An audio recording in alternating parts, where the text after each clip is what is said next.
देखिए आपको एक समान वृत्ति गति वाला चैप्टर चल रहा था, उसमें अभिकेंद्र बल बताया गया था।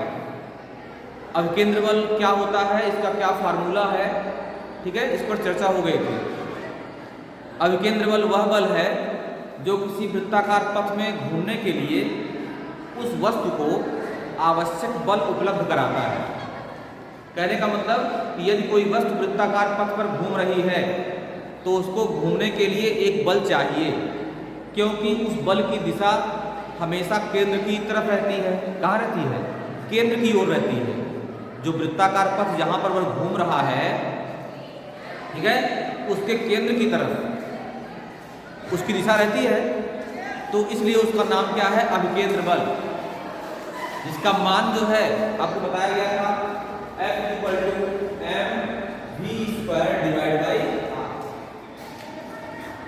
इस अभिकेंद्र बल का मान, ठीक है, निर्भर करता है वस्तु के द्रव्यमान पर। इसका मतलब वस्तु का द्रव्यमान अगर ज्यादा है तो उस वस्तु को घूमने के लिए ज्यादा अभिकेंद्र बल चाहिए।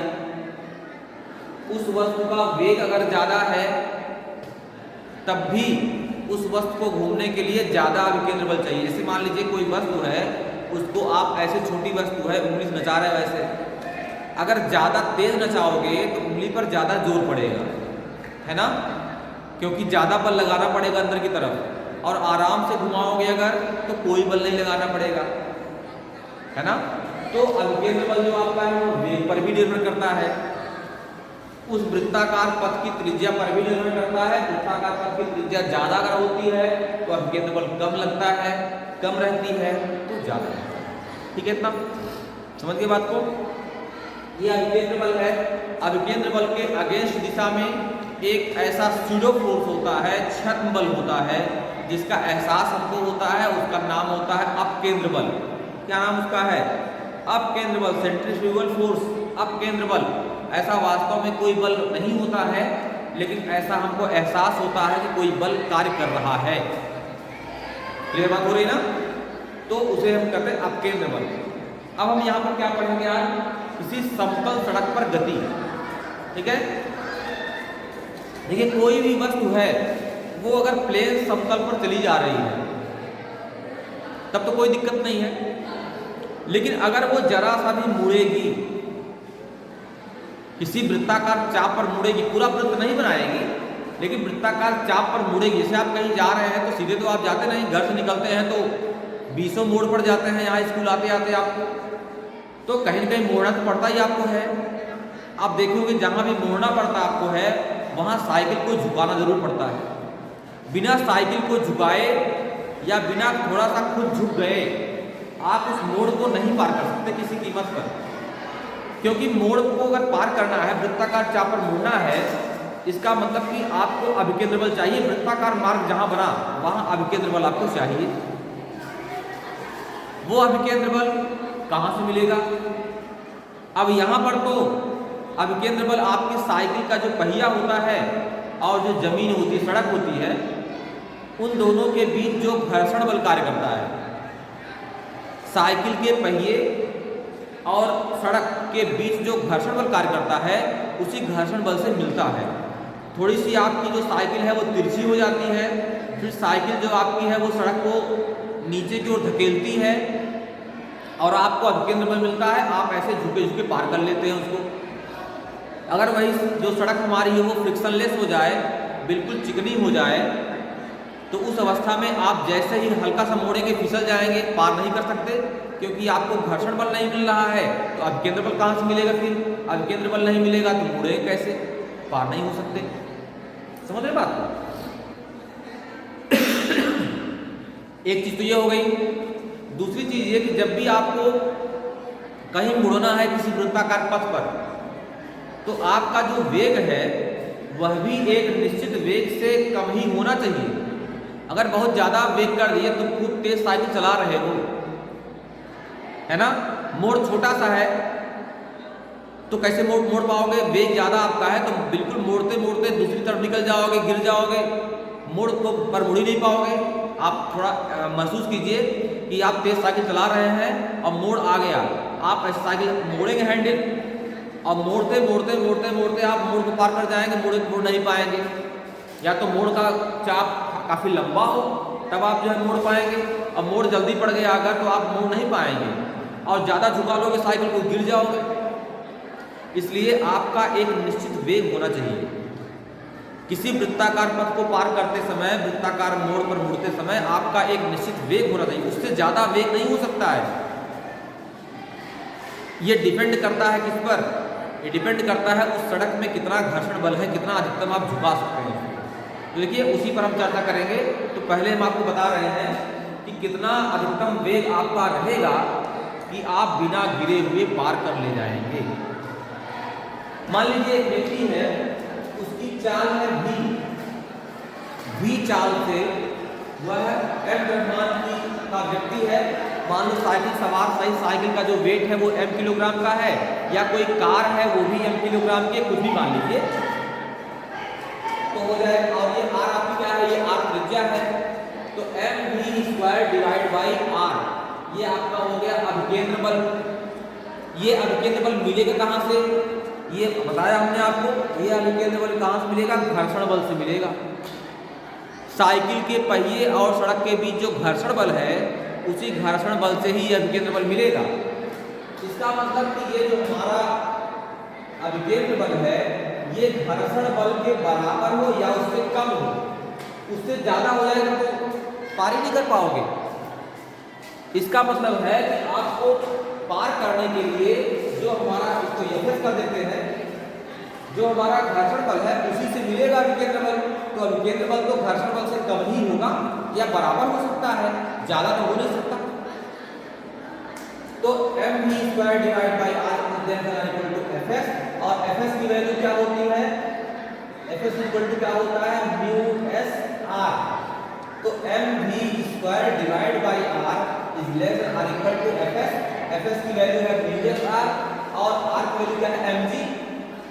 हो जाएगा ये μs mg, m से m कट गया यहाँ से, तो g square is less than r equal to, चौड़ा कर दो तो μs rg। तो v की वैल्यू क्या हो जाएगी? Is less than r equal to under root μs rg। ठीक है ना?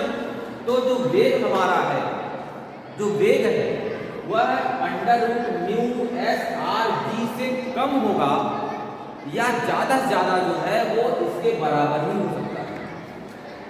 इसका मतलब किसी मोड़ को पार करते समय जो अधिकतम वेग है, इसको हम लिख देते हैं v मैक्सिमम। क्या लिखते हैं? v maximum. तो v मैक्सिमम की जो वैल्यू है वो अंडर रूट μs rg के इक्वल होगी। v मैक्सिमम की जो वैल्यू है वो अंडर रूट μs rg इसी के इक्वल होगी। तो अब आप ये जान गए कि किसी भी मोड़ को पार करना है, r त्रिज्या के वृत्त को पार करना है, तो अधिकतम वेग इतना ही होना चाहिए। इससे ज़्यादा वेग होने पर वो r त्रिज्या के वृत्त में नहीं मुड़ सकता है। ठीक है ना?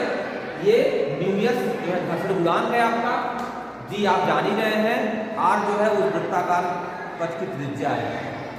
ठीक है ना? अब हम आते हैं कि कितना झुकाएंगे। ये तो वेग पर बात हमने कर लिया, कितना हमारा वेग होगा तो हम आसानी से मोड़ को पार कर लेंगे। अब खाली वेग पर नहीं निर्भर करेगा, कितना हम झुकाएंगे साइकिल को। ज़्यादा झुका लोगे तो वेग कम रहेगा तो भी पार कर, ज़्यादा रहेगा तो भी पार कर लोगे। वेग ज़्यादा रहेगा तो तब भी आप पार कर लेंगे। तो झुकाव पर भी निर्भर करता है कितना आप झुकाएंगे, और झुकाएंगे तब आप ज़्यादा, जब घर्षण ज़्यादा रहेगा, नहीं तो ज़्यादा झुकाओगे गिर जाओगे। तो झुकाव का भी अपना एक फार्मूला है, उस पर हम आते हैं।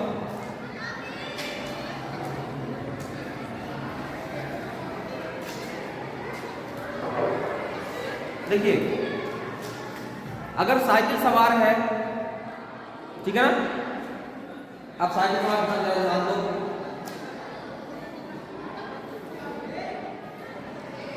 साइकिल सवार ऐसे बना दे रहे हैं, ऐसे, ठीक है? ऐसे एक साइकिल सवार है, बैठा हुआ साइकिल पे, वो पहले ऐसे आ रहा था, ऐसे आ रहा था साइकिल सवार, लेकिन अब थोड़ा सा उसको मोड़ पर मुड़ना है तो उसने खुद को जो है थीटा डिग्री झुका लिया, ऐसे ऊर्ध्वाधर पे है और थीटा डिग्री ऐसे झुका लिया उसने खुद को, साइकिल सहित थीटा झुका लिया, तो उसका पहिया तो यही रहेगा जहाँ पहिया पहले, तो पहिया वहीं पे है। अब पहिया इस पे सड़क पे बल लगाएगा, धकेलेगा सड़क को, ठीक है ना। साइकिल सवार और साइकिल का जो टोटल भार है वो मान लो यहाँ काम कर रहा है, इस जगह पे यहाँ काम कर रहा है। साइकिल सवार का और साइकिल का कहीं गुरुत्व केंद्र तो होगा, दोनों का जो कंबाइंड द्रव्यमान है कहीं तो कार्य करेगा। तो ये आपका जो है यहाँ मान लो काम कर रहा है, ये बात हो गई ना। कहाँ काम करेगा ये, ऊर्ध्वाधर नीचे काम करेगा mg, यहाँ काम करेगा, ठीक है। अच्छा अब देखो साइकिल सवार है, इसकी जो अभिलंब प्रतिक्रिया है, अभिलंब प्रतिक्रिया कहाँ काम करेगी, याद आ रहा है, यहाँ पे ऐसे। अभिलंब प्रतिक्रिया समझ क्या होता है, जैसे हम किसी वस्तु को दबाते हैं तो वह वस्तु भी हमारे ऊपर उतना ही बल लगाती है। अगर mg हमारा भार है और हमने जमीन को दबाया है अपने भार से, तो जमीन भी तो हम पर बल लगाती है, उसी को बोलते हैं अभिलंब प्रतिक्रिया। तो साइकिल सवार साइकिल के माध्यम से अगर जमीन को दबा रहा है तो जमीन भी साइकिल सवार बल लगाएगी ना, बोलिए लगाएगी ना। ये हो जाएगा, कितना हो जाएगा, ये इधर की तरफ दबा रहा है इसको, तो ये जो है ऊपर की तरफ अभिलंब प्रतिक्रिया लग रहा है। तो इसके दो घटक हो जाएंगे, एक हो जाएगा यहाँ पे, अब ये कोण कितना हो गया, ये कोण हो गया आपका थीटा, इधर हो जाएगा ये r cos थीटा, इधर हो जाएगा r sin थीटा, r के दो घटक हो गए। अब r cos थीटा जो है वो तो mg को बैलेंस करेगा, साइकिल सवार साइकिल का जो भार है उसको बैलेंस करेगा। तो r cos theta equal to हो जाएगा mg, जो इस अभिलंब प्रतिक्रिया का ऊर्ध्वाधर घटक है r cos थीटा, वह इसके भार को साइकिल सवार और साइकिल के भार को बैलेंस करेगा। तो r cos theta equal to हो जाएगा mg, और r sin थीटा जो है इसकी वैल्यू हो जाएगी mv² डिवाइड बाई r, अर्थात ये अभिकेंद्र बल के बराबर हो जाएगा। भाई अभिकेंद्र बल कहाँ से मिलेगा, यहीं से मिलेगा। साइकिल सवार को मुड़ने के लिए अभिकेंद्र बल चाहिए ना। ये हो गया आपका r sin थीटा, ठीक है। और वही r sin थीटा इसके घनफल के इक्वल है भाई, तो r sin थीटा का मान इतना हो गया, r cos की वैल्यू mg बटे mg हो गई, डिवाइड कर दो यहाँ से, डिवाइड करोगे r से r कट जाएगा, sin बटे cos हो जाएगा tan थीटा, और यहाँ डिवाइड करोगे जब mv² बटे r divide by mg, m से m कटेगा, आएगा यहाँ पर v² डिवाइड बाई r।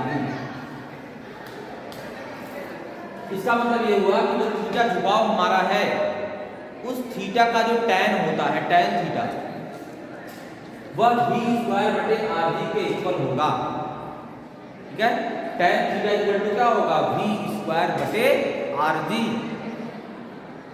समझ गए ना, v² बटे rg। इसका मतलब साइकिल सवार को मोड़ को पार करते समय थीटा कोण से खुद को झुका लेना चाहिए, जहां पर tan थीटा की वैल्यू v² बटे rg के बराबर होती है। इसका मतलब झुकाव ज्यादा करना पड़ेगा आपको, अगर वेग ज्यादा है तब, तो वेग ज्यादा होने पर झुकाव ज्यादा करना पड़ता है, वेग कम होने पर झुकाव कम करना पड़ता है। और अगर ज्यादा पथ की त्रिज्या है, ज्यादा लंबा वृत्त है, वृत्ताकार पथ की त्रिज्या ज्यादा है, तो झुकाव कम करना पड़ेगा, और अगर कम त्रिज्या है ज्यादा झुकना पड़ेगा। अगर बहुत बड़ा सा वृत्त है तो आप हल्का सा झुक करके ऐसे ऐसे पार कर लेंगे आराम से, लेकिन अगर थोड़ा सा छोटा वृत्त है आपको ज्यादा झुक के पार करना पड़ेगा। तो वृत्ताकार पथ की त्रिज्या पर निर्भर करता है झुकाव, और उस व्यक्ति के यानी चालक के वेग पर भी निर्भर करता है, समझ गए।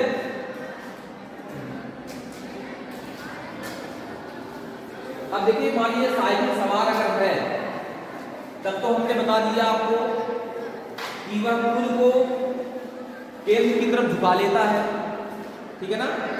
लेकिन जब आप कहेंगे 4 व्हीलर गाड़ियां होती हैं, ट्रेनें होती हैं, वे कैसे झुक जाती हैं, वो उसमें तो एक आदमी है नहीं झुका लेगा, ट्रेन को झुका लेगा खुद ही वो, या एक आदमी है कार बैठा कार को झुका लेगा, एक पहिए पर कर लेगा, ऐसा तो है नहीं। ठीक है, तो देखिए जब भी सड़क पर आप चलते हैं तो जहां पर मोड़ होता है, ठीक है, तो मोड़ पर सड़क को ऐसा बनाया ही जाता है कि सड़क का एक भाग थोड़ा सा नीचे होता है, दूसरा भाग थोड़ा सा ऊपर होता है।